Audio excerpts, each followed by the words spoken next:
Welcome back to Podcast Recovery, everyone. We're your hosts, David O. And Eric V. And today we're joined by our friend Erica. How are you doing today? I'm hanging in. How are you? I'm doing pretty well, waiting for this rain to take away some of this humidity. Yes. Where are you from? Ricerstown. Okay. Mm-hmm. And when were you first introduced to recovery? Well, I grew up in a family with two parents who have the disease of addiction, and one of them is still currently using, and one of them has been in AA for 40 years. Nice. So I grew up basically in the rooms of AA. Oh, cool. Mm-hmm. And how much clean time do you have? 11 years. Fantastic. Congratulations. And Thank you. It's, 30 days ago you celebrated? Something like that? Right around that, yeah. Nice. Congratulations. Thanks. And with all that out of the way, we're going to turn it over to you to share your story with us. Take it away. Okay. So, like I said, I grew up in the rooms of AA, so I think I knew the Serenity Prayer before I knew my ABCs. Nice. I'm the oldest of four children. Both my parents suffer from this disease. My mother, however, is an extremely mentally ill person. And so, growing up, I was pretty much responsible for taking care of my siblings. And my parents separated when I was 8, and then they filed for divorce when I was 10. And when my father left... How old are you, may I ask? I'm 39. Okay, so we're right around the same age. Okay. Yeah. So when my father left, my mother really sort of went off the deep end, and I became primarily responsible for taking care of her and my younger siblings. So that sort of put me into a caretaker position. I was the parentified child at a young age. And you said you were the oldest of 4? Mm-hmm. Okay. I have a brother that's 3 years younger than me, a brother that's 6 years younger than me, and then a sister that's 10 years younger than me. Okay. She was like my first baby. I was there when she was born. I cut the umbilical cord. Yeah. I was the first one to hold her. My oldest sister was born in 78, and then my youngest sister was born in 92. Wow, yeah. So what's crazy is my little sister is actually closer in age to her daughter than she is to her. Right. Which is very That's bizarre. weird. Yeah, she's closer in age to her first niece than she is to her oldest sister. Crazy. Wow. Yeah. So, living with my mother was very traumatic. I believe she's got a personality disorder, maybe borderline, maybe. The closest I've ever gotten is a psych nurse once told me that she has characteristics of different personality disorders. So it's never really been pinned down because she's never really gotten treatment like that. Yep. But what she used to do which is kind of weird about that whole our parents' generation. None of them did. They might go to some couples counseling, maybe, but actual deep mental health work, that whole generation really didn't fucking do it. So my dad did. Okay. My dad went on retreats. Nice. 2-week-long retreats. I forget what they were called. And then he did something called the Path Work, and then there was something called Course in Miracles. I don't know if you ever heard of that, but Google it, Eric. He did a lot of that. Anyway, so she was really super OCD about everything being clean. And so one thing could set her off on one side of the house, and she would spend the next 4 or 5 hours just screaming at the top of her lungs and cleaning the house from one side to the other. And it didn't matter what time of day it was. It didn't matter if it was 3 o'clock in the morning and we had school the next day. It was just this uncontrollable rage type cleaning. And rage cleaning. Yeah, really, really. That's amazing. So if you were to see her today, so she's got a lot of health problems, physical health problems today, in addition to the mental health stuff. But you would be surprised that this little tiny person could cause so much trauma. But she did. And, I have my brother that that's 3 years younger than me, she put him in every mental hospital that would take kids from the time he was like 5 Jesus. until the time he was 12. It's awful. It was really awful. And then he was actually raped in Taylor Manor Hospital when he was 10 Oh my God. by another patient who was 16. What the fuck? Wait, Taylor, like over there, Taylor Manor, yeah. Mm-hmm. where we used to speak. Yeah. Yeah, Yeah, back in the day. that's crazy, man. Yeah. So that was going on. Like, my mother was sort of hyper focused on this like Munchausen situation with my brother. And every time the hospitals would start to catch on to like what was actually happening and what the actual problem was, she would take him out, and then the cycle would just start all over again. So wait, did your brother actually have issues, or was your mom just projecting issues and just put So, I mean, my brother would like freak out, but the bottom line was he just wanted to be with my dad. Yeah. And my mother did everything she could to keep us away from Control him. the situation, yeah. I mean, she had like CPS involved, and she just did everything she could to like demonize my father. Yeah. And she would tell them that like he was teaching my brothers how to build bombs. Oh God. And I mean, the things that she'll say, like he carried a knife on his belt. Like, what guy doesn't carry a knife on his belt? It's reasonable. But it was to the point where we only had supervised visitation with him. And so we used to have to like, she would keep us from seeing my grandparents on both sides, her parents and my dad's parents. I used to have to sneak to go see my grandparents and my dad. And so this focus was like sort of on my brother, but it was very volatile situation because it was like he would freak out, and then she would call the police on him, and the cops would come and they would restrain him, and then they would take him away, and it was like a repeating pattern. And then so that situation and the situation with her sort of screaming like, Yeah.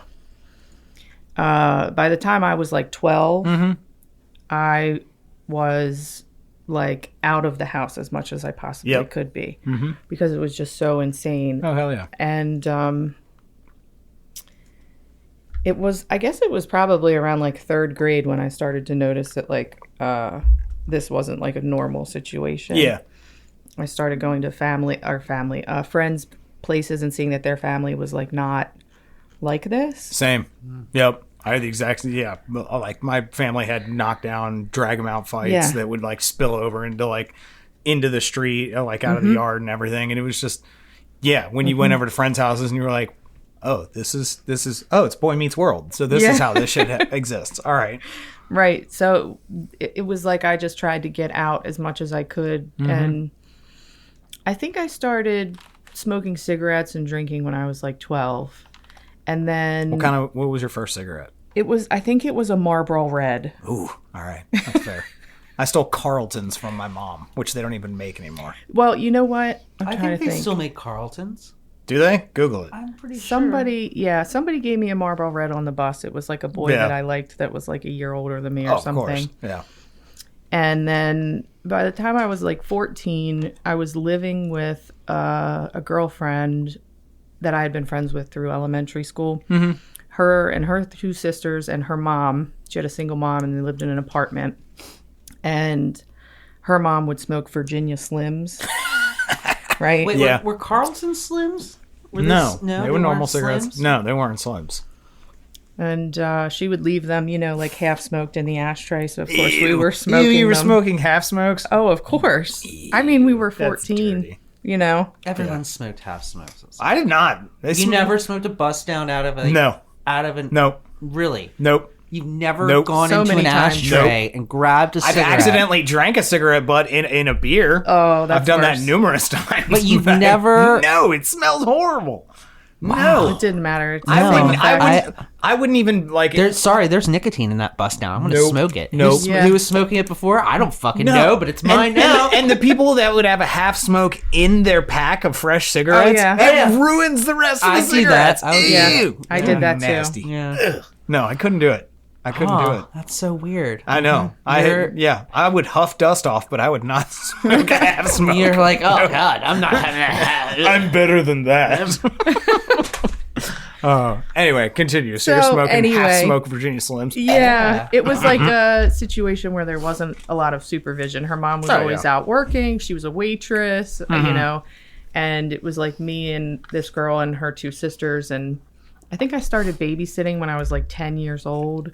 And even though like the people that I was friends with didn't have the same kind of issues going on that I did, there was other issues going on like in their homes that were also, you know, maybe not functional. Yeah. Maybe dysfunctional. He didn't have that type of household, but they didn't love each other. That's no, fair. they did. They just didn't say it. No, we don't say it. No. Yeah. Can't say it. That's Well, wrong. Yeah, my do you want family a wasn't hug? like that Ew, to why? begin. No. Yeah.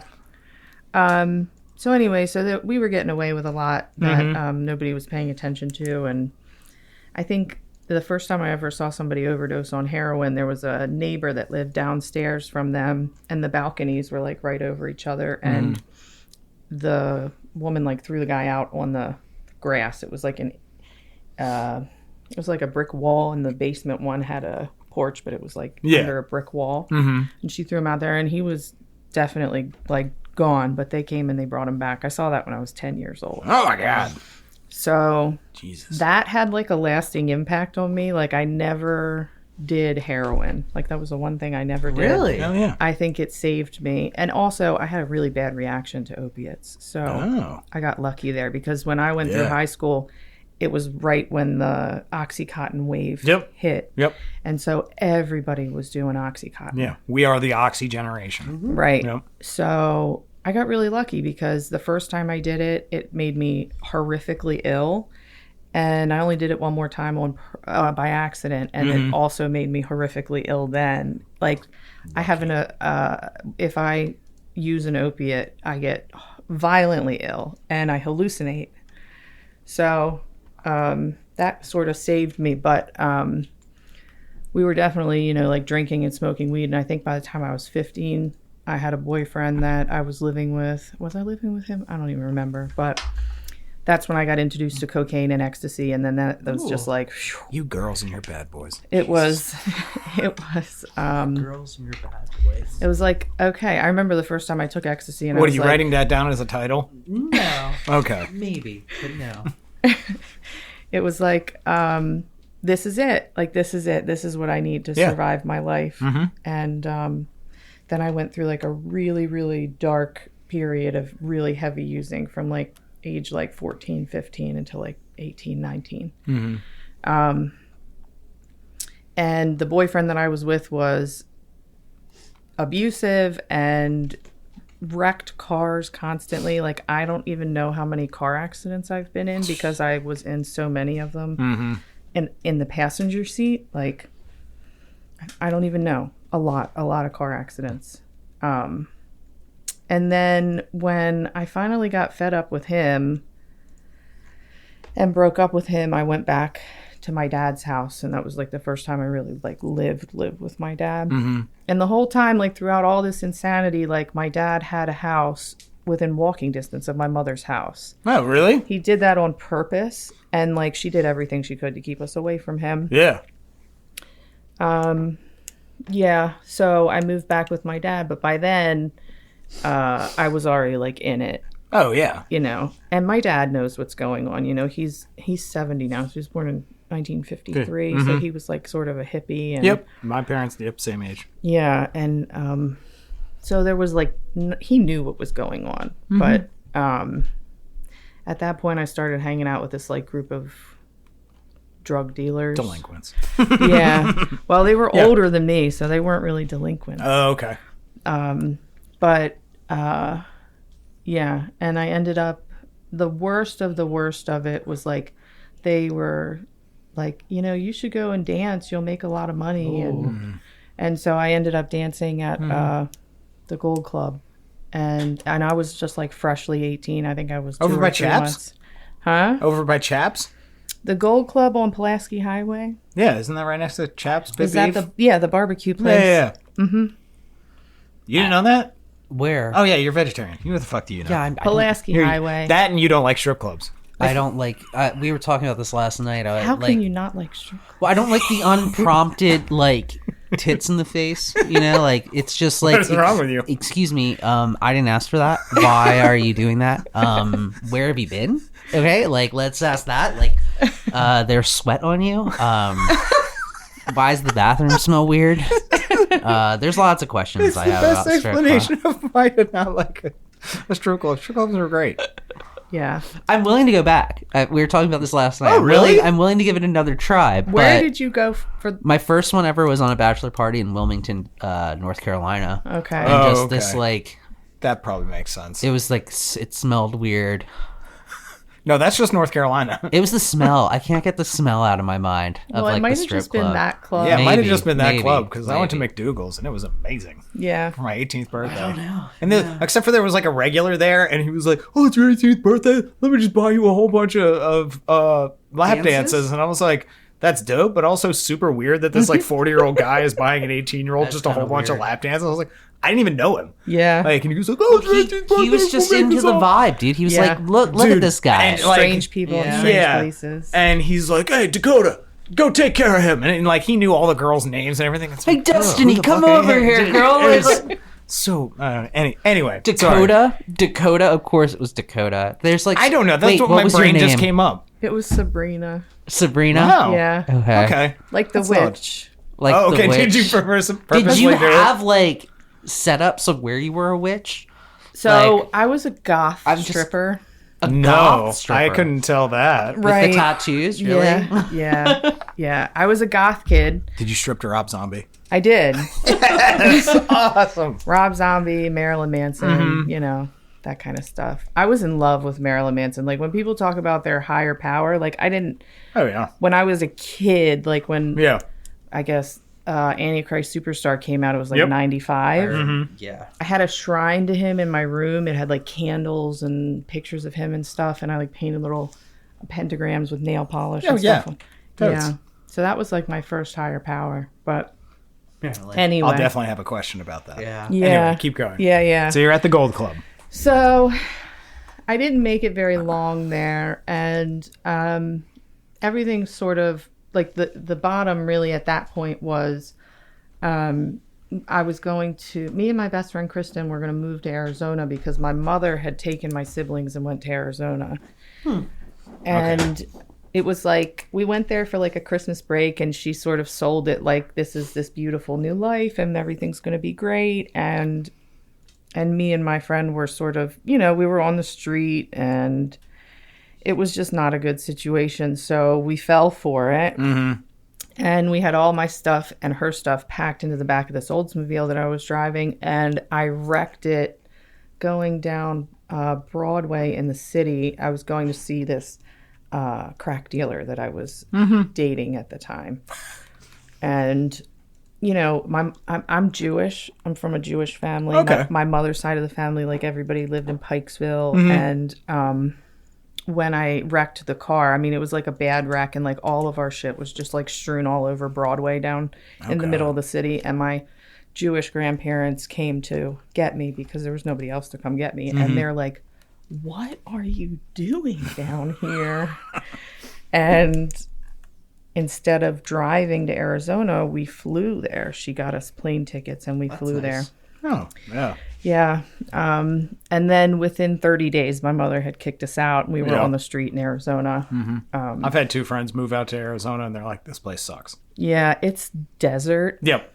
Yeah. Yeah. Full blown desert. And they've gotten trapped out there and they were like, dude, we can't You get out of can't here. live outside there. No. Oh, no. You will die. It's you will very die. hot. Yes. It's It's hot. very, very hot. When I was there, I drove a 1974 Mercury Montego. It was the coolest That's car. amazing. Yeah. I had to add lead to the gasoline, and it didn't have like anything but AM radio, and so it had no air conditioning. And Please you know, look up that car, Eric. It's so cool. What was it? A Montego? Pontiac Montego? 1974 Mercury Mercury Montego. Montego. I'm going to look this up too, but continue. Did Yeah. you have a Pontiac vibe? Is that your thing, David? Yes. That's completely different than a fucking 70s Mercury Montego. Yeah. Anyway, so you're in. So we were on the street in Arizona because it was the same thing, you know, with my mother screaming and Oh, of cleaning. And Jesus, this car is dope. How'd you get your hands on this? so it was like an old man that like had it in a garage, and it was like, I swear, like I wish I had brought this car back. There's no rust in Arizona. No. This car is beautiful. Yeah, it was Oh my kind god, of that's like a dope car. yeah, it was like driving the living room couch. Oh yeah, it's a boat for sure. Like, look at how big the like front end It's is. huge. God, When that I thing tried is to put it in the ridiculous. garage of my mother's house, it stuck out a foot Oh, behind yeah. the garage door. Oh god, that thing looks dope. Anyway, It okay. was such a cool car. What's one of my great regrets is that I didn't bring that back when I came back, but I didn't Yeah. know if it would make it across the country. Probably not. Yeah, It would probably get stranded in Kansas. somewhere in the middle of a cornfield, right? So we came back, and when I came back from that, it was like I had enough drama and pain that I was like, okay, these hard drugs are not going well. Like, I need to do something with my life. And I had already enrolled. So the weird thing about all of the story is that I always lived like a duplicitous existence. Like, when I was in school, I've always gotten straight A's. I'm always on the dean's list and the honor roll. So it was hard for people to tell that there was really anything going on with me, because even in my like worst times of using, I was still pulling straight A's. Now, did you do that just because that's who you are, or were you trying to like put off the show that like if I get straight A's, nobody's gonna ask any fucking questions? No, it was just kind of, it came natural to me, Okay. which, Yeah. and I think part of it is even before I started, you know, finding other ways to get out of my head, when I was living in the insanity of being with my mother as a child, like school was an escape. And like, yeah. if I was working on homework, I could tune out whatever was going on around me. So I think that was really like my first. Also, you're the oldest kid. Yeah. For some reason, the oldest kids are always just the most like my older sister. Was on her shit. Like she always. Yeah. And yeah. then the rest of us just That's how fucked I up am. behind her. Yeah. The oldest. Yeah, but you suck. I don't know. I think things are going pretty well. No, they're going pretty well. So I went, I had already started, I did my first semester at Towson University, and then in the winters when we ended up in Arizona. And so I'd withdrawn from my entire spring semester of my first year of college. And when we came back, I was like, okay, I need to go back to school. I need to stop using hard drugs. Like, this is problematic. And so I did, for the most part, stop using hard drugs. There was, of course, a couple of hiccups in there. Yeah. And I went back to college, and I had I had a couple really terrible relationships. You know, abuse, cheating, you know, STDs, like everything, horrible things. Yeah. So like, even though I was trying to live this, like, I was trying so hard to like just pull Yeah. myself out of it. This whole other area of my life was completely Unmanageable. completely unmanageable. And so side note, so my husband that I'm with now, we've known each other for, since 2024, 23 years. Nice. And so I met him when I was 16-ish, and there's been like periods of us being on again, off again, on again, off again. And he did end up becoming a heroin addict. And so he's always like popping back up in my story. Like, there's places where he pops back up in the story. When I was an undergrad, he would go to jail, and I would like pick him up from jail and then go to college. Like, Nice. and then You girls are some guys, like, you just save them, like, so many damn times. it really, yeah. I think maybe at my anniversary, he said, when he spoke, he said, "Thank you for raising the three of us," meaning him and the two kids. Yeah. Yeah. So I graduated from undergrad with high honors, Nice. and I wanted to go to law school, and I took the LSAT 3 times. So I had to take a year in between undergrad. It took me 5 years to get through undergrad, then a year in between to take the LSAT over and over and over again. What is the LSAT exactly? So the LSAT is like the SAT, but you have to take it to get into law school. Okay. And you have to like score a certain number of points in order to get there. Yeah. And I wanted to go to law school because I'm very good at writing and, research and things like that. But I'm horrible at math. Yeah. Like I can't fuck do math. simple calculations without a calculator. Yeah. No. If it's beyond addition, subtraction, multiplication, and division, I don't want anything to do with it. Even multiplication and division is like a little bit too far for me. Like, okay, that's fine. My brain just does not function that way. Yeah. And once they add letters in there, solve for X. Fuck you, X. I don't give a shit. So imagine word problems with no numbers in them. Okay. So the LSAT has this section called logic games, and that's what it was. And I just could not wrap my head around it. So the first time I took the LSAT, I just took it without like any prep. And then the second time I had a class that I took. And then the third time I had a private tutor. And I only managed to bring my points up like 5 or 6 points. And it still wasn't enough, even though I graduated with high honors, to get into University of Maryland or University of Baltimore Law School. So I went to a school called a Saver School in Michigan called Thomas Cooley for my first year of law school. And they were the type of school where they would take people that couldn't get in elsewhere. But the classes were very, very hard, and they didn't have a semester. They had trimesters. So there would be like a week or two between each trimester, basically. But I did really well there. I got straight A's, and then I transferred back to University of Baltimore for my second and third year. Nice. By the time I get to Baltimore for my second year of law school, my husband is in the Helping Up mission downtown. Not my husband at the time, but he had just had his daughter, and so he had a newborn baby and mother of newborn baby. And so when she was born addicted. And so the state, intervened, and my husband's mother took his daughter, and the two of them, him and the mother, were sent to separate rehabs in different parts of the city. So I would leave law school, and then I would go to the homeless shelter and pick up my my husband to hang out with him. And it was like, I didn't really because I started at Baltimore in my second year, it was like everybody had already sort of formed their friend groups. And I'm like a very antisocial person naturally. So like I don't really make many friends on my own. It kind of takes people like approaching me and trying to be friends with me. So I didn't have any friends. You're like a raccoon. Yeah, kind of like a trash panda. Don't say anything, Eric. Don't say anything. I think raccoons should be domesticated. Yeah, okay, fine. Yeah, I've been talking about this. Yeah, right? It's a wild animal. It's a wild animal. So were fucking cats at one point, but they were domesticated. That was 50,000 years ago. You got to start somewhere. God damn it. Got to start somewhere. Fucking raccoons, like, they have little hands. They could give you things, like, Yeah, so I bet they could be litter trained, or you can maybe take them on a leash. There's a lot of potential.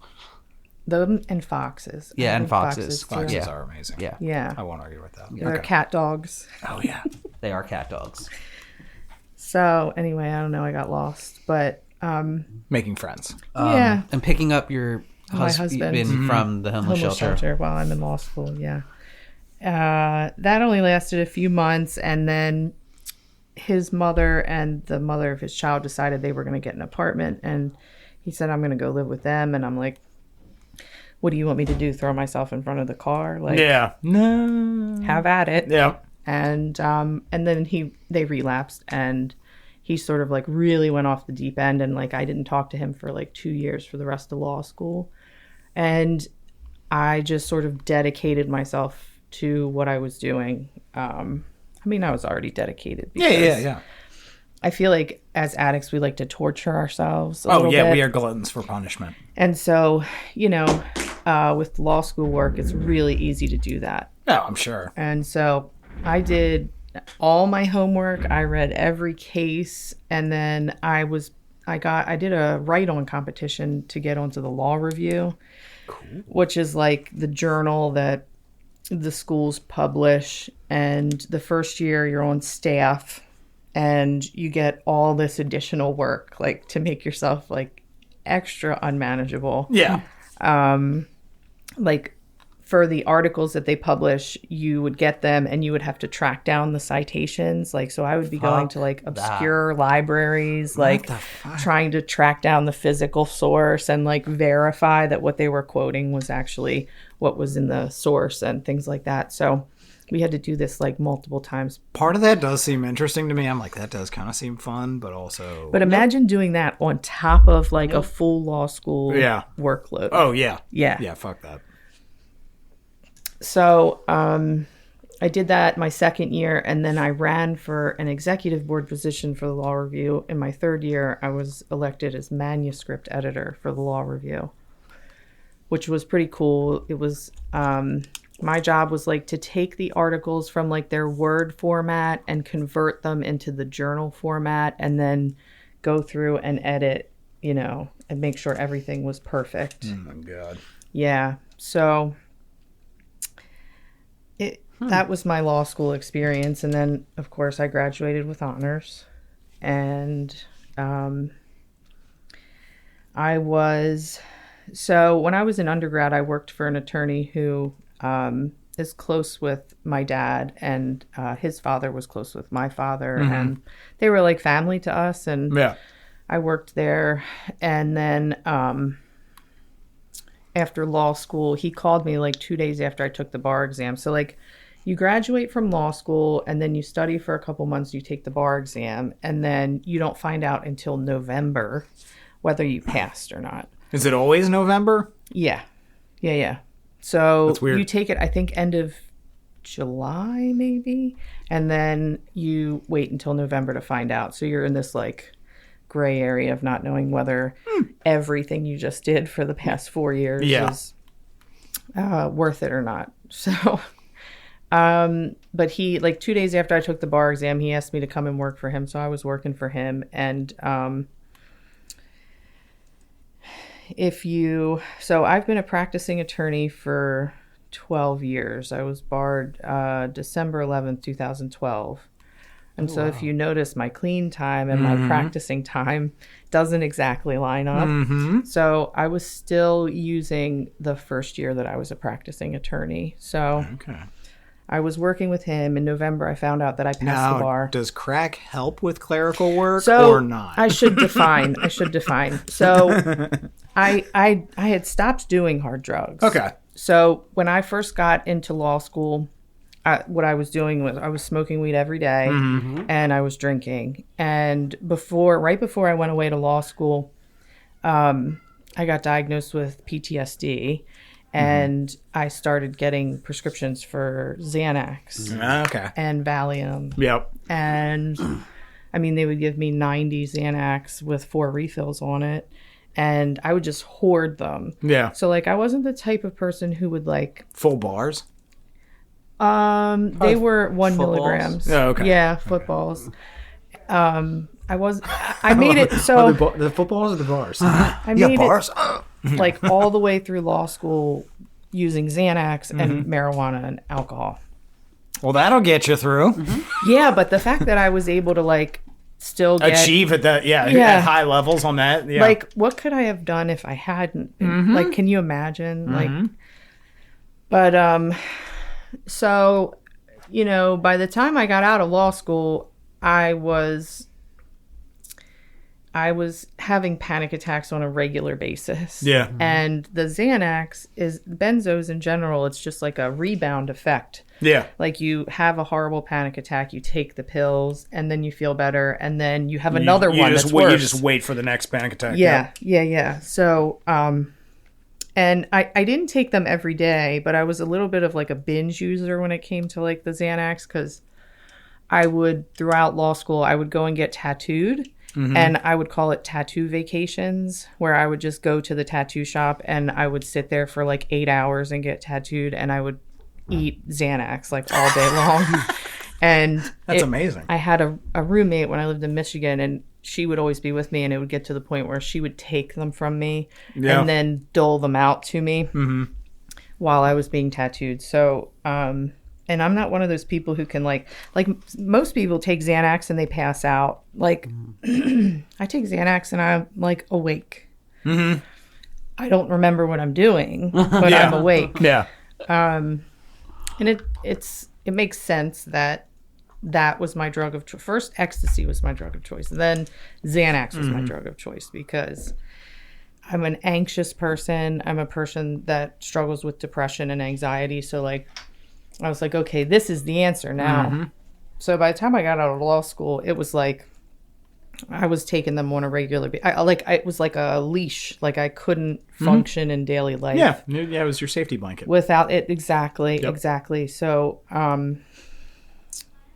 what ended up happening, so my husband got clean March 1st, 2013. And he actually has more clean time than me. Nice. A couple months. And he went to Mountain Manor, and he wrote Emmitsburg or Irvington? Emmitsburg. He's too old for Irvington. I thought they had adults in Irvington. Yeah. Oh, it's just kids. Okay. Oh, okay.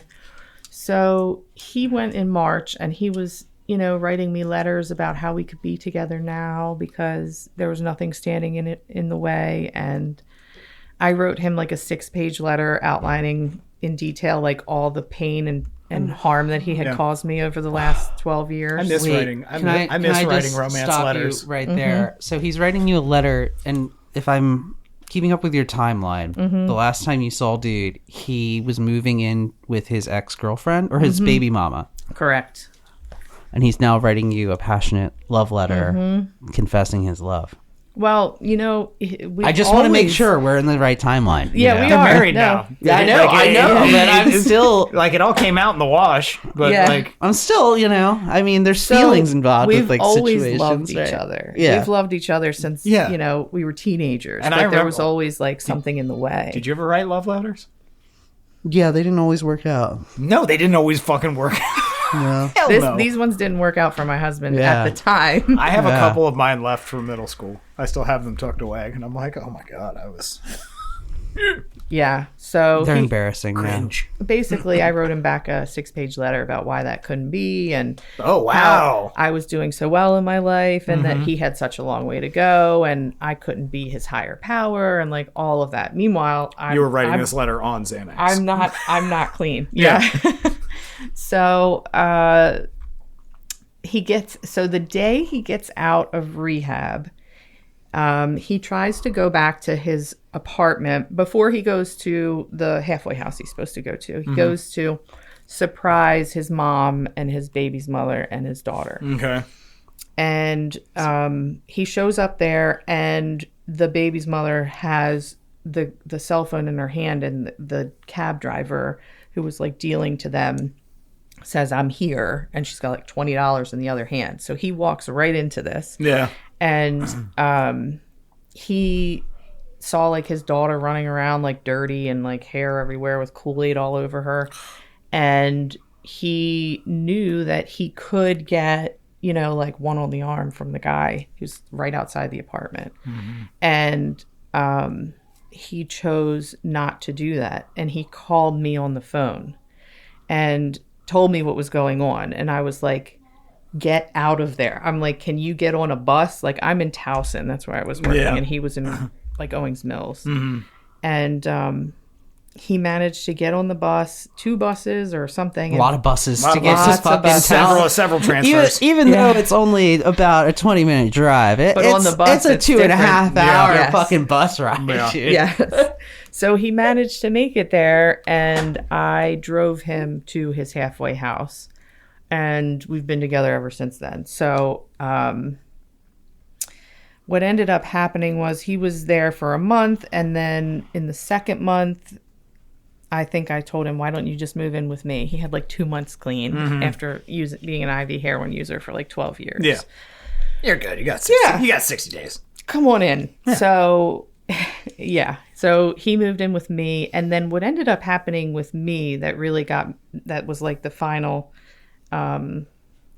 reason that I ended up getting clean was, first of all, I was going to meetings with him, and we would go to meetings where there was a Nar-Anon meeting and an NA meeting. And oh, cool. So I would go to Nar-Anon and he would go to NA. Hell yeah. And sometimes I would go to his meetings with him. And sitting there and listening to people talk, it's like, this sounds familiar. Like, why does this also sound familiar? And what finally ended up happening was the law office I was working in, there was another attorney who was using, and she was renting. It was like an old house in Towson, and there was like different attorneys renting different rooms from my boss. Okay.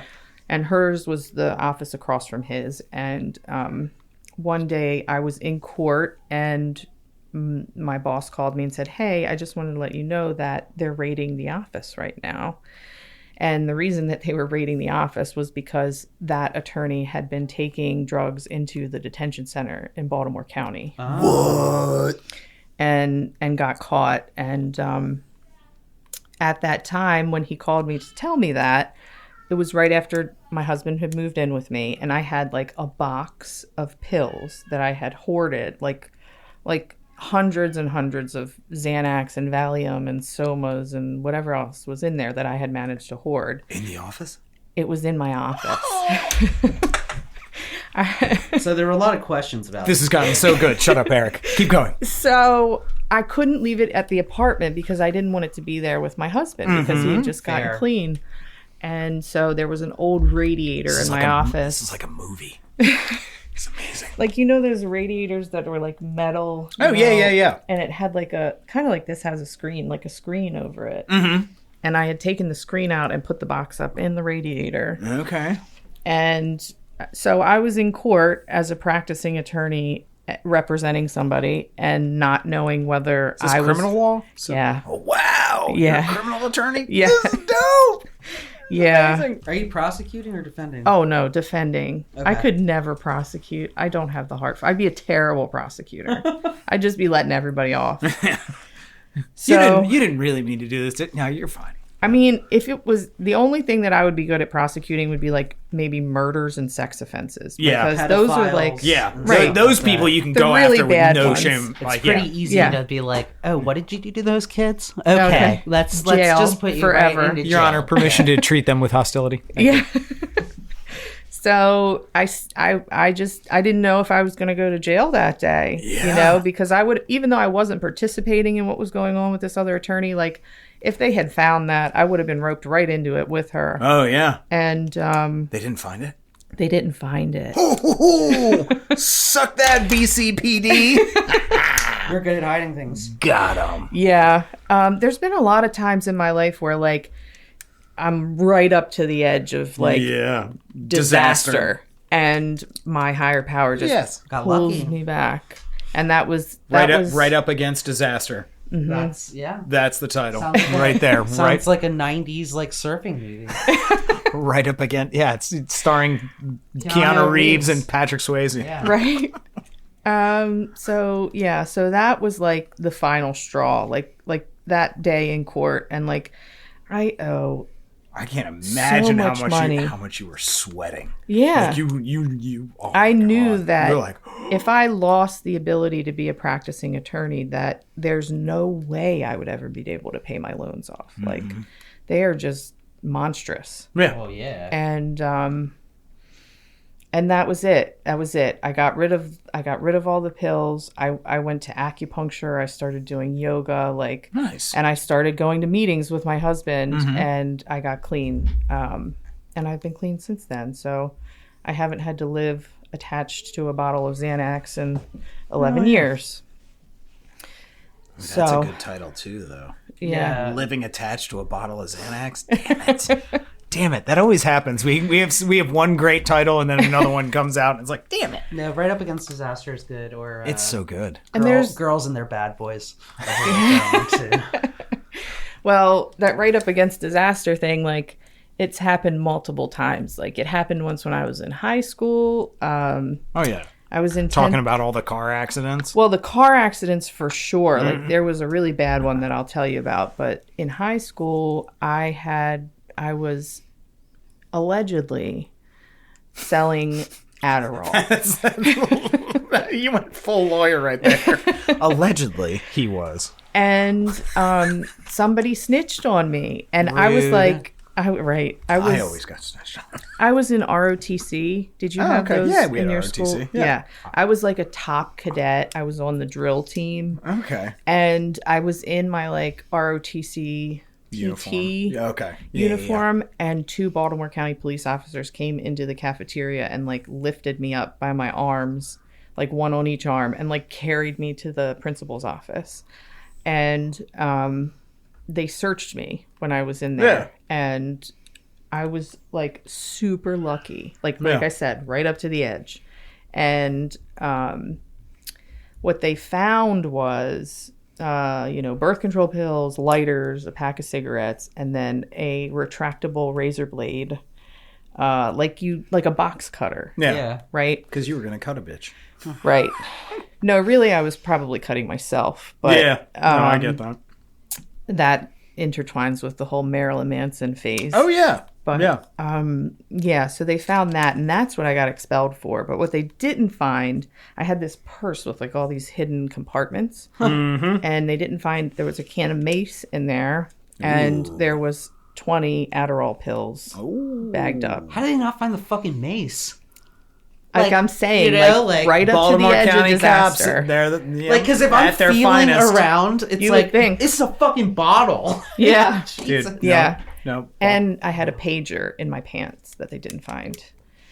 If ever there was a piece of technology Thank that fucking God. dates a story, it's a fucking pager. I had a what did you have? pager in I had my a two-way pants. pager. What? Yeah, that Moto joint, back in the day. Was it Moto? Was it a Motorola pager? Of course I it hope was. so. No, it was, I think it was when they first came. So I had the Motorola pager. We used to have the change colors on the cases and stuff.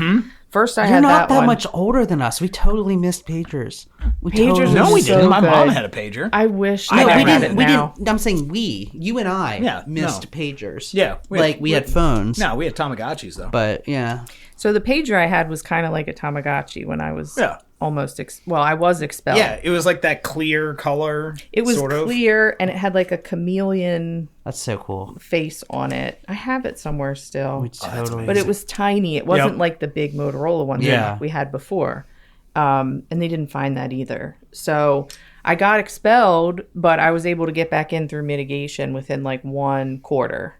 Nice. I went to like night school, and then I got back in. But like I said, right up to the edge. And if they had found the pager and the mace and the Adderall pills, you're done. I would not be an attorney today. This would be a totally different story. And then there was one car accident where we rolled 2.5 times in a Toyota Tacoma pickup truck. And I was in the passenger seat. It happens. And when the accident was coming, like I knew it was coming because we had all gone to like a bull roast, and we were literally like drinking beers out of like buckets. Oh yeah. Yep.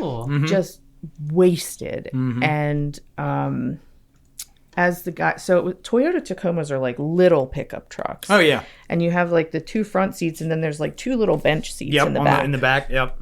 So there was. I always had, since I'm such a small guy, I always had to sit in that seat. Yeah, so there was a guy driving, then there was 2 guys in the back, and then I was in the passenger seat. And it was raining, and when he like went around a curve, the truck like fishtailed, and we thought we were going to lose it, and then we're like laughing about it, and then he did it on purpose and made the truck swerve again, and then we rolled 2.5 times. And as it was happening, like I closed my eyes because I knew we were going to roll because I'd been in so many car accidents before. Oh yeah, anyway. and Tacomas are just top heavy. It's going top over. Heavy, yep, it's going over. No weight in the back. Nope. Yeah, and I closed my eyes and I just sort of waited for it to be over. And when it was over, I opened my eyes, and we had landed. Like the passenger window was on the ground, so like when I looked out the window, it was the street. You see ground, yeah. And I looked up and I saw him climbing out of the driver's side window. And so I got out and climbed out too. And everybody's covered in blood. Like the guys who had been in the back, like their arms are all like gouged up. There's like arteries shooting blood out of them. And like, I mean, there's blood all over the road. Oh, yeah. All over the guardrail where we're sitting. Like there was blood all over me. I was wearing like a white fishnet shirt. What year is this? It was right after we got back from Arizona. So Early, mid 2000s? yep. Yeah, that tracks. Yeah. I think I was like 18 or 19, I think. Yeah. But everybody else in the car had like serious injuries, and I didn't have a scratch on me. Nice. And what was really weird about it, and knock on wood, like I've never been injured in any of the car accidents that I've been in. Oh, yeah. But this one in particular, like right after it happened, I got a phone call from my mother, who was still in Arizona. Mm-hmm. And she's like, "What's going on?" She said, I had hung these roses by the sink in the kitchen. She said, all of a sudden the whole house smelled like you, and the roses bloomed.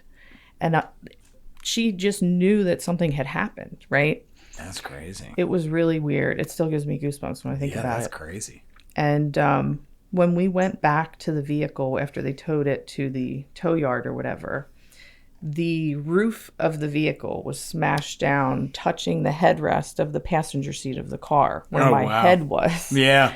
So how I came out of that, I don't know. Unbelievable. Yeah, so there's just multiple times that right up to the edge there.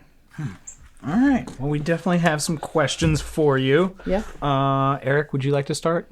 You can go first. All right. I want to start with a fun question. Since you are a lawyer and you've seen numerous law movies and television shows, how difficult is it to watch that, and how accurate are they?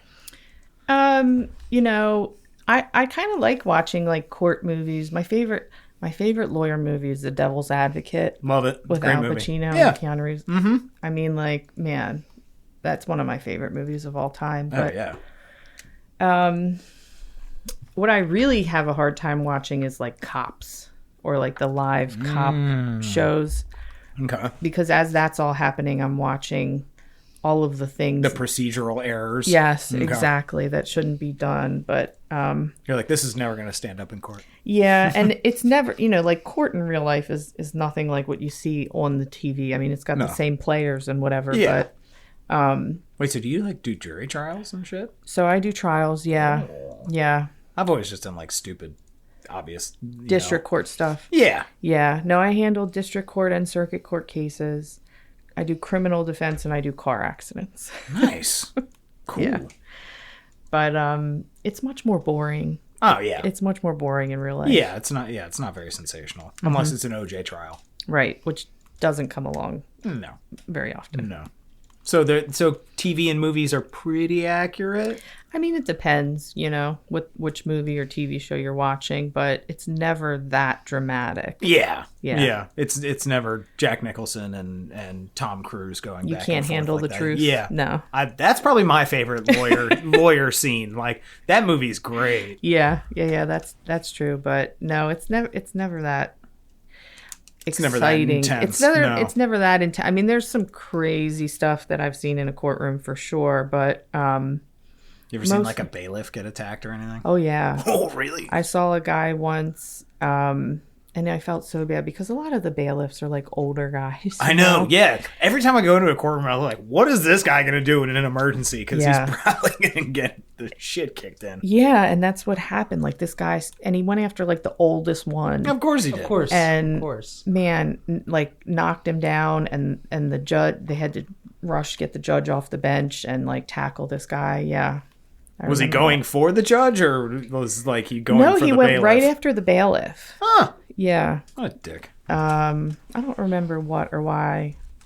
Probably just, mental health issues. Yeah, he just snapped. Yeah. I've also seen once, I was in a mental health docket once where they brought this poor guy in, and of course he doesn't have a belt or anything, and he's just standing in front of the judge and his pants just fall down. Oh. And he has no underwear on. Oh. And I'm like, oh my God. Yeah, What? God damn it. Oh, Yeah. God. Crazy stuff happens, but not all that often. Okay. What do you got, Eric? All right, so I'm stalking on Facebook right now, trying to get like some background. So you have a That's always so weird to me. stepdaughter and a son. Correct. How is I guess so. First is how's the relationship with the baby mama? I guess from like the previous relationship, because it looks like the stepdaughter's in your guys' life. Yeah, we've had full custody of her since she was 3. That sounds good from like the high C and the hair and stuff like that. But Yeah. how's that like? How is managing that and like like managing not only the relationship with your stepdaughter but also the relationship with her mother? Yeah. So at this point, there's really not a relationship, and that's been my Sad. stepdaughter. Yeah, it is sad. It's been my stepdaughter's choice. Oh. So when we got custody of her when she was 3, that was like right when we started like good. officially being together, and the mother has had a lot of issues related to her substance abuse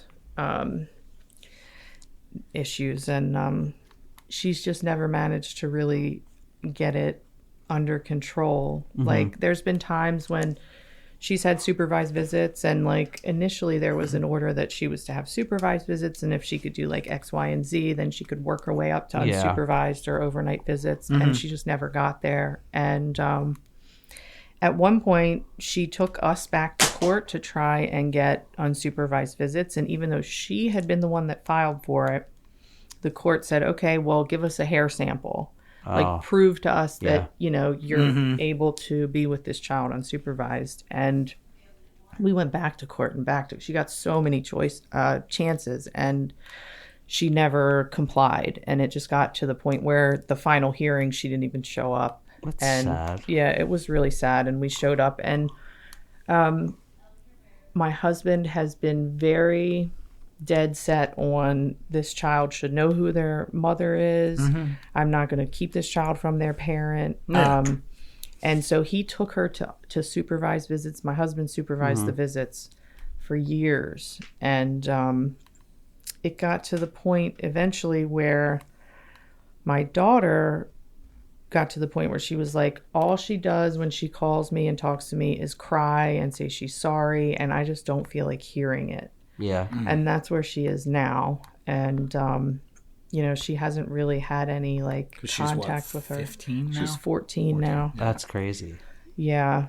Her mom sends her like birthday cards and that sort of stuff, Christmas cards and stuff in the mail, and it always has like here's my phone number if you want to call me. But the custody case was drug on for a while, and it was kind of... Well, what about your relationship with her? With my daughter? Yeah. So, she has, I think, some anger issues from, I bet. Not having her mom in her life as much as she would want. And as a teenager, I think that's...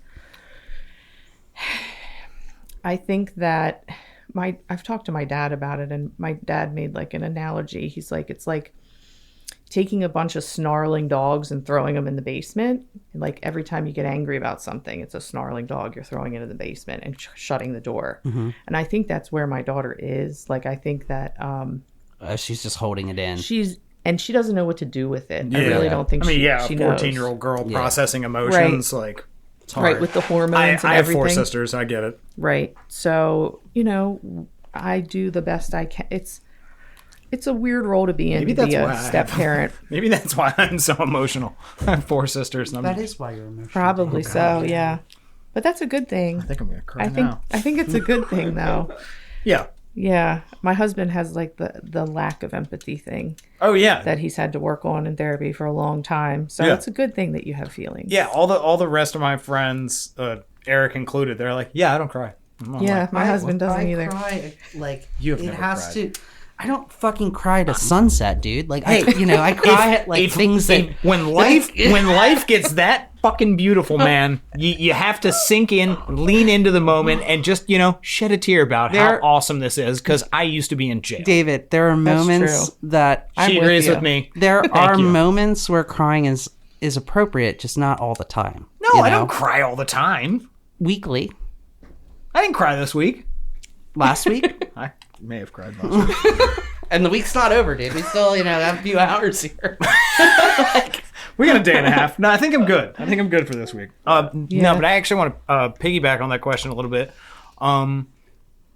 So, like, with your stepdaughter, because I assume she knows that it's addiction related. She does. So, and how old's your son? Like 10? 7. 7. Okay. Yeah. So that conversation hasn't really happened yet. No, but he knows that we've asked him why do mommy and daddy go to meetings, and it's so you don't do bad things. Okay. Yeah, that's so cool. he gets the general vibe, I think. Yeah. And so, like, with her, have you had to have the same conversation? And So she's come to the meetings with us since she was in our custody. So she's just like I grew up in AA, she grew up in NA. Yeah. And so does she have some sort of concept of, like, that's why her mother's not around? oh yeah. Okay. Yeah. And I've told her before, like, I think that God put us together, me and my daughter, because I have a crazy fucked up mom, and she's got a mom with problems too. So I guess I try and, like, be there for her and sort of shepherd her through that the best I can, you know what I mean? Given the fact that my relationship with my mother has never really been good.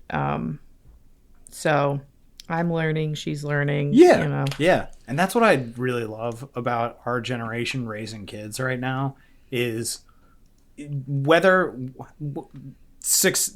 whatever level of success we're attaining, we're trying to break the cycle. Oh, yeah. Like, for sure. We are desperately trying to be like, okay, this didn't work. And now because I have to be the dad for my son that I didn't have. Exactly. And so I have to figure out, okay, like what dad did I need without an example. Exactly. Yeah. So, yeah. Like, I know what not to do. Yes. And part of that has been for me, like I said, I struggle with depression and anxiety. Like, part of that is, like, after I had my son, it got to the point where the depression was so bad. Like, I had postpartum depression. It lasted a long time. And I finally got on meds for it.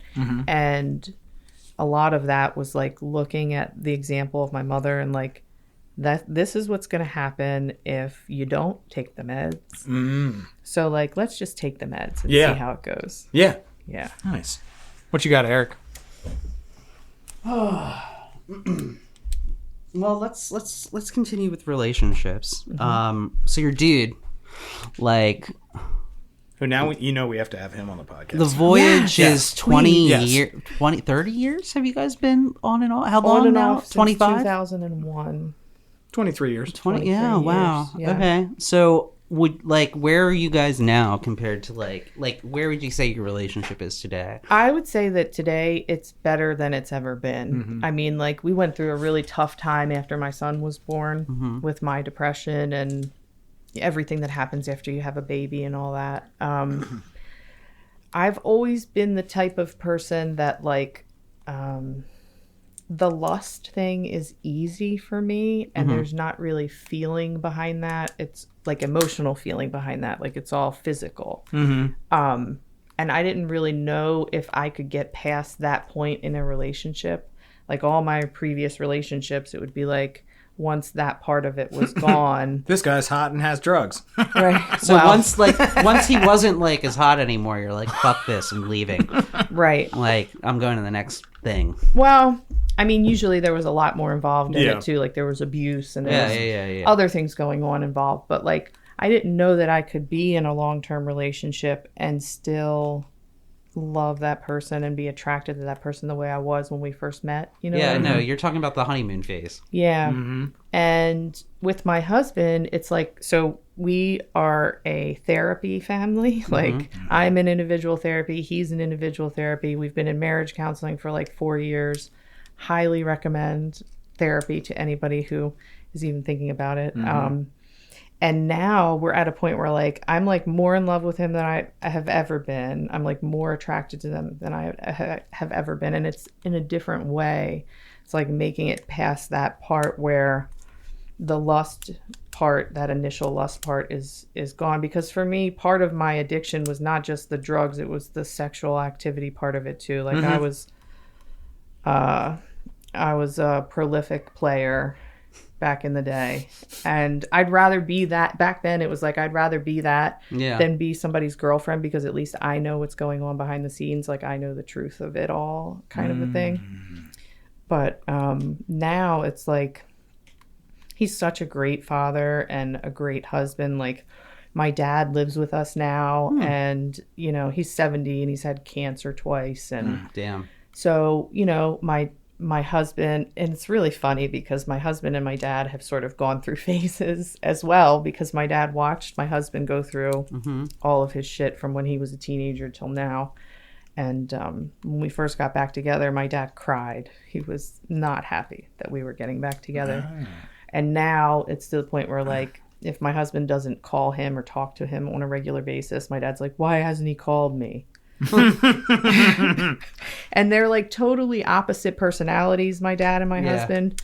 But so it was an adjustment to have them living in the same property. My husband's very like everything has to be in its place, and my father's the opposite. Everything is everywhere. There's no organization. Like so they're both trying to adjust to each other, but like really it's like beyond wildest dreams stuff, because I didn't even know that I could be this person in a relationship.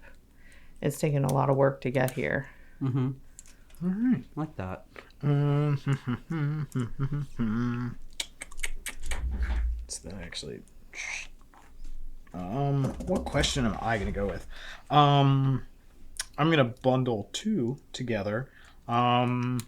Self-harm and, you know, dealing with your trauma in recovery. How have you addressed those things?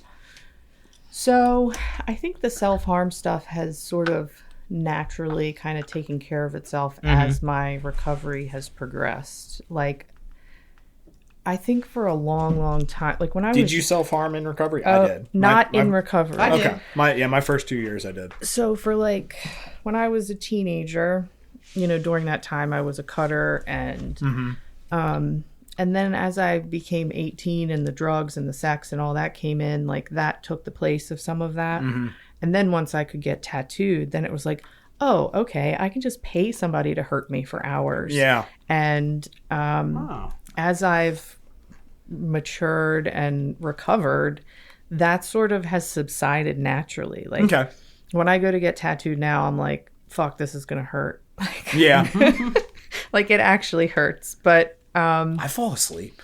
Do you? I fall asleep during tattoos. So you know, when they're using those new like wireless guns. Have you had like the silent ones? Yeah.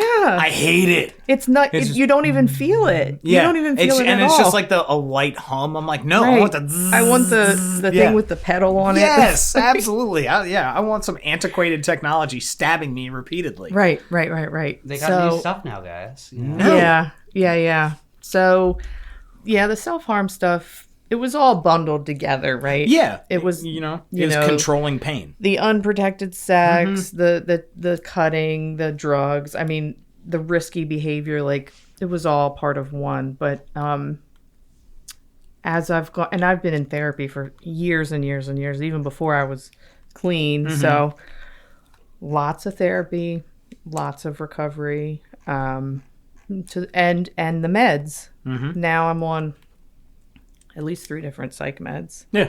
Trying to just, it like, I shared about this at my anniversary, like, what does it take for me to be a functional member of society? Like, it takes the meds. It takes the therapy. It takes the meetings, it takes being surrounded by people in recovery. These are the things that are required for me to function normally. So. Nice. Yeah. All right. You got any more, Eric? I have one last question. All right. This is kind of like a dickish question, so I'm sorry, David, to begin with this. Why are you... Is this around both school? us? It's around school. No. Do you ever feel... The way I'm going to ask this is going to sound dickish, but do you feel that since you graduated college as an active user, do you feel a little bit better than people who didn't graduate college as an addict? Okay. Yeah, do you feel like you're more capable because you were able to manage everything? No, I think that, like I said, I think that... So it was a dickish question to me, not her. Okay. We can I think that as addicts, we can, like point this thing in whatever direction we want it to go in. When you said I chose this unmanageability, I was like, I can relate to that. Mm-hmm. Yeah. And my life is still completely unmanageable now. Oh, yeah. It's insane. Like I have 2 kids and your dad. Yeah. My 2 kids, my dad, and a husband. Yeah. My husband, and then my mother. So I'm a solo practitioner. I have my own office. It's just me and an assistant. I forgot about your mother in the story. Yeah. So what's up with your mother? So when my grandmother passed away, and me and my grandmother were very close, and when she passed away in February of 2021, I became the personal representative of the estate, and then there were trusts set up, one for the grandkids and a separate special needs trust for my mother. And so I had been managing my mother since 2021 up until like a month ago, and my mother sued me. Whoa. Yeah, for basically what happened was for the estate. Not for the estate. She sued me basically alleging that I had breached my duties as the trustee, and I was not caring for her the way I should be. And what happened is the first year after my grandmother died, my mother was living in my grandmother's house, and it was a complete nightmare. Like, we went through like 5 or 6 different home health agencies and like 50 different aides. And what does she need? They would either quit, or they would get fired, or my mother would call the police on them, or they would call the police on my mother. Like my mother. Oh, so now, she's been anorexic since she was like 12. Jesus. Oh. And not bulimic, anorexic. Okay. And like the anorexia where they overexercise. Yeah. So she would like run on the treadmill or like do the stair climber for like 3 hours, 4 hours at a time. And it basically has just destroyed her bones. Like her body is just falling apart. So she's had like a whole bunch of spinal surgeries that failed, and she's had like knee replacements and like hip replacements, I think. And Jesus. She's got, I guess, diagnosed as rheumatoid arthritis. Oh, my wife has that. Yeah. But she's like this little hunched over thing, like her spine curves over to the side, and she has like a walker. Wait, what is that, osteoporosis or whatever? Like when you're like there's lots of different there's so many things. She's got a lot of stuff going on. So, and she's heavily medicated with narcotics because they don't know what else to do with her. Like basically. what? I mean, if her spine's like bent halfway. Yeah. Jesus. It's to the point where like at some point she's going to have problems breathing because her lungs are like on her hip. What the fuck? Sense. Yeah. Jesus. Yeah. She's real like skeletal. There's lots of health problems from being that way her whole life, and from abusing, I think, amphetamines. Yeah. And so she had a lot of health problems. Wait, and we so had was she doing like the Requiem for a Dream, like diet pills and shit like that?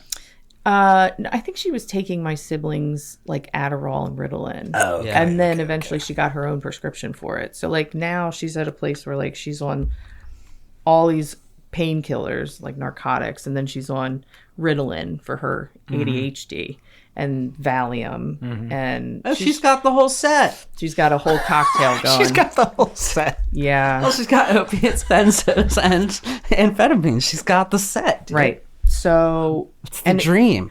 Like, and I believe in like energy, and like the energy in that house was so bad that like all the like mechanical parts of the house just started like falling apart. Like she had the heat turned all the way up to 80 degrees. Like she's always cold. The HVAC, like the unit outside, caught on fire, and the fire department had to come and like put it out. We had to put in a whole new HVAC system. The roof was leaking. There was water coming in. We had to put a whole roof on it. The fridge went up. The water heater went up and flooded. Like, so everything went up. Everything died. Yeah. So it was like one thing after another. And between that and having aides there taking care of her 24 hours a day, the trust was just hemorrhaging money out. Yeah. And at some point she was in a hospital, and I was being told that she she can't function when people are controlling her medication. So she'll get herself kicked out of hospitals and rehabs and things like that. So she would keep getting herself discharged to home by saying, well, I have aides that are going to take care of me at home. But we got to a point where the trust advisors said, they did a dissipation analysis and said, if you keep spending like this, the trust is going to be completely gone in 2 years. What? And so then it's like panic. And that was just the first year of the trust. And your mom wants that money. Oh, yeah. She sees it as like, this is my inheritance and you stole it from me. And because of the personality disorder, I think, it's like everybody is against me and they can't have personal relationships with other people. So it got to a point where she was going to need skilled nursing care, which is different than just having like a home health aide. Yeah, And it's like a hospice nurse. Kind of. Yeah. They're like $200-$300 an hour. Jeez. Yep.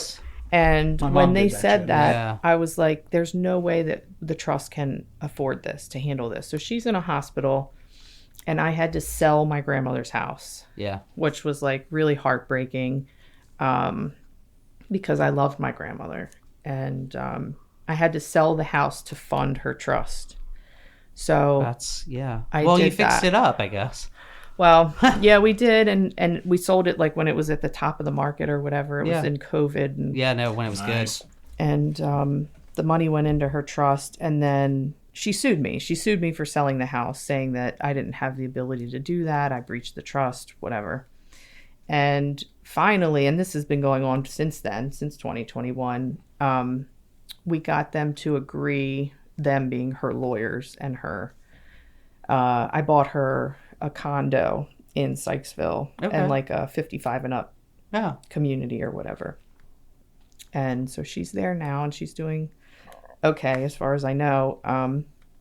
And we had a court date about a month or two ago, and it was a settlement conference, and the judge, it's different. It's not court like when you go to criminal court. It's like an office, Like an and the judge is arbitration. sitting behind Yeah. a desk. And it was me and the judge and my lawyer, and he's like, the only person that stands to lose anything here is you. He's like, your mom's going to be who she is. No matter how this case turns out, no harm is going to come to her. He's like, the only body who's going to lose time and lose money is going to be you. And how much time and money have you already lost dealing with this for the last few years? Because I didn't get paid to handle any of this. No, yeah. So, and he was right. And what they wanted me to do was to step down as trustee of her trust and allow my grandmother's attorney, who actually drafted the trust, who was the successor trustee, to step in. Oh. And it was really, really hard for me to make that decision because I felt like I was failing my grandmother because I was like the only person that she could put in place between my mother and this money who could withstand the abuse that my mother was going to dish out and still function as a trustee to her benefit and not be It's a lot to ask for, though, man. Yeah. That's a lot to ask for. It was, and it was a lot. And eventually that's what made me make the decision to step down because in the end, it was like another situation where I had to be the grown-up. Mm-hmm. I had to make the decision. It was either I step down and this is the end of this case that's been dragging on with lawyers' fees and everything else. And her trust is paying my lawyers' fees. And if we went forward, we would have had like a 2 or 3 day jury trial. It would have, and what would that have costed the trust and bringing all these witnesses in and, So do you feel a weight off your shoulders? oh now? yeah. When I Yeah. walked out of there, I felt lighter for sure. And it still hasn't like I'm still waiting for the court's order so I can actually like be done with this. Yeah. Well, what's your relationship with your mother now? Like, There's no relationship. yeah. There's none. I had a team of people in place to manage her care.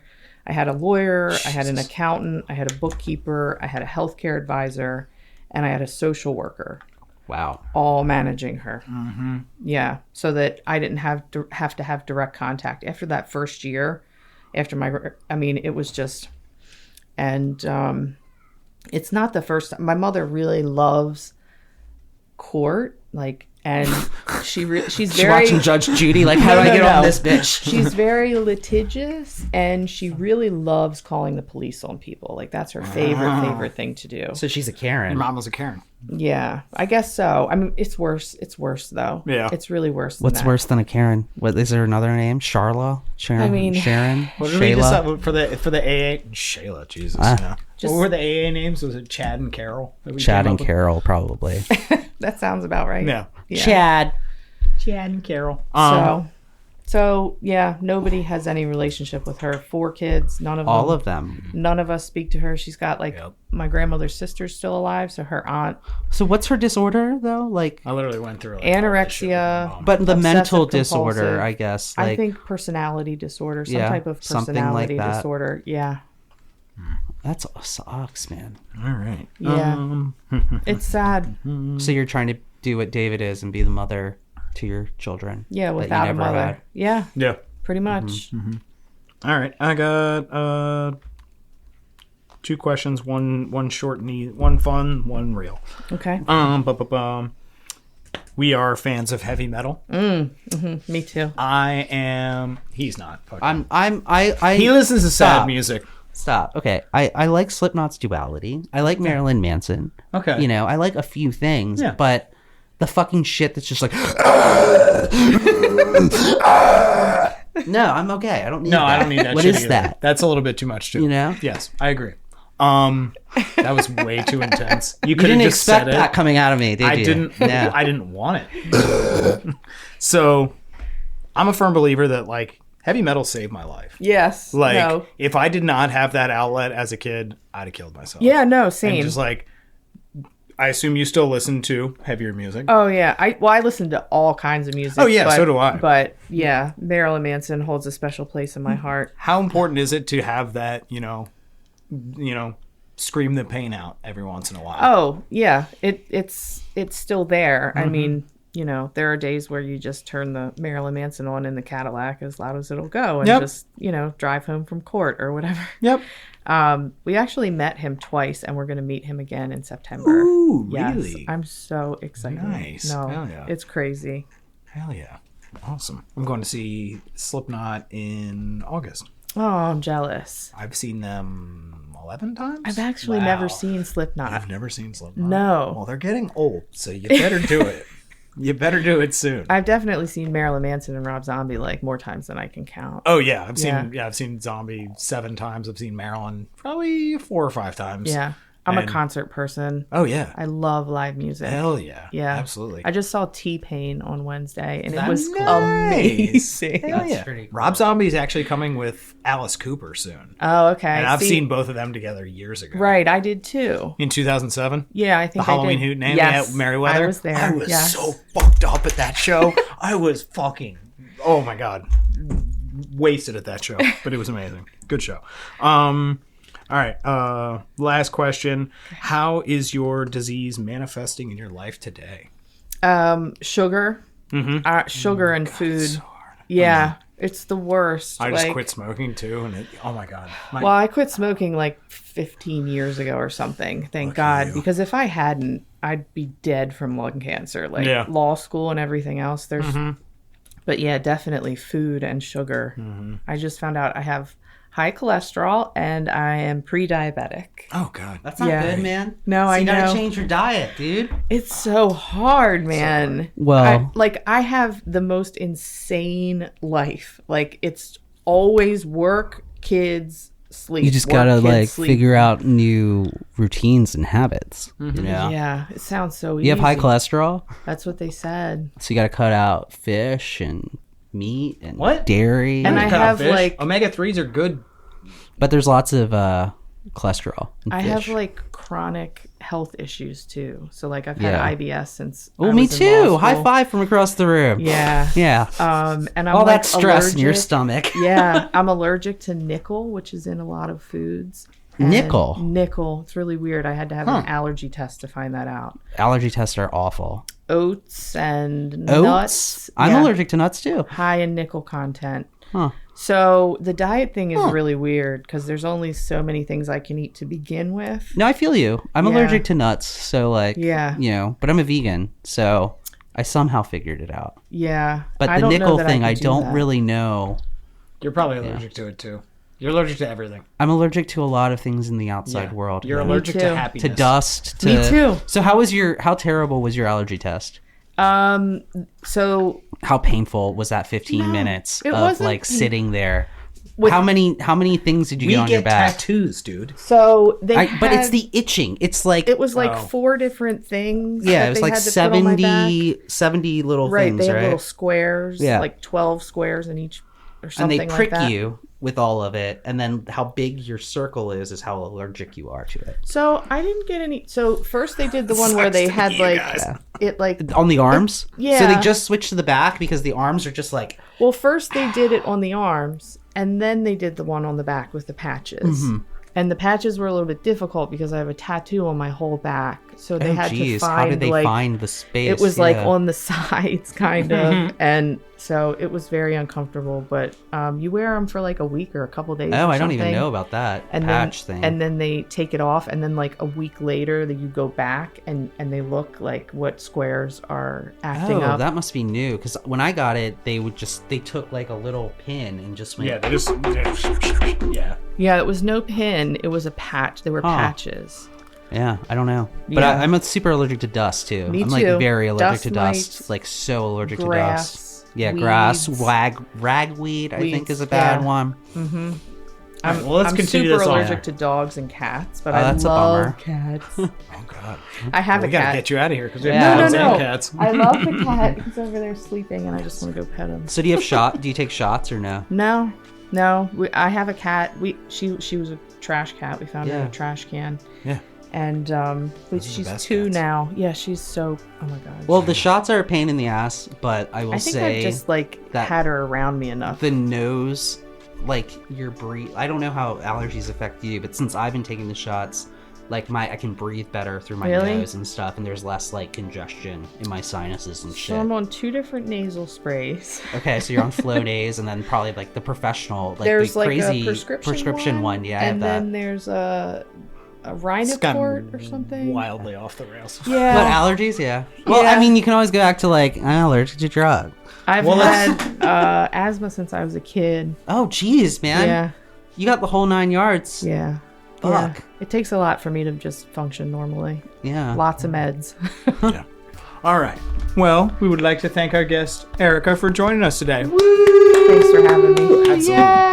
Lot more You fun have than to sharing a have- meeting, isn't it? Yeah, you have to have my husband. Oh, definitely. We He will be so much fun. Oh yeah. Yeah. And one quick minute talking to anybody out there who's struggling, needs to hear a message of hope. What do you have to say directly to them? Well, they can contact me directly, or they can come to any 12-step meeting, and there's plenty of people like me out there willing to help. Oh yeah. All right. Well, everybody, thank you for joining us once again here at Podcast Recovery. Go to all of our social media outlets: Facebook, Instagram, Reddit, Twitter. Go to our website for more information about us, podcastrecovery.com, where there's also links to our merch, and go check that out. Also links to our Patreon, because we are self-supporting and need help keeping the mics on. So, give us a little bread. Yeah, everybody, thanks for joining us. But most importantly, everybody out there, Stay safe and stay clean.